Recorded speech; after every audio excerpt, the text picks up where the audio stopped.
তবে আমার সেই দিন আমার কি উপায় হবে? আমার জাহান্নাম ছাড়া উপায় থাকবে না। আর জাহান্নামে যদি ফেলে দেয়, আমি আবু বকর জাহান্নামের আযাব সহ্য করতে পারবো না। কারণ কিয়ামতের ময়দানে সেই আগুন 3000 বছর ধরে আল্লাহ তাআলা প্রজ্বলিত করতেছেন। শুধু লাকড়ি দিয়ে না, কাঠ দিয়ে না, গাছ দিয়ে না, সেটা পাথর দিয়ে আগুন জ্বালাইতেছে। সামান্য দুনিয়ার একটু আগুন লাগলে হাত পুড়ে যায়, সেই জ্বালা পোড়া।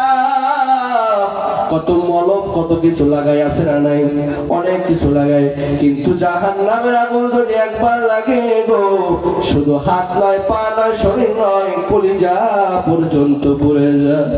এই জন্য আবু বকর কান্না করে আর বলে, ও নবী আমার, জাহান্নাম কিয়ামতের ময়দানে ডাক দিবেন, হাল মিন মাজিদ, হাল মিন মাজিদ। ও আল্লাহ, তোমার গুনাহগার বান্দাগুলো দাও, আমি খেয়ে ক্ষুধা নিবারণ করবো। আল্লাহ, তোমার গুনাহগার বান্দাগুলো দাও।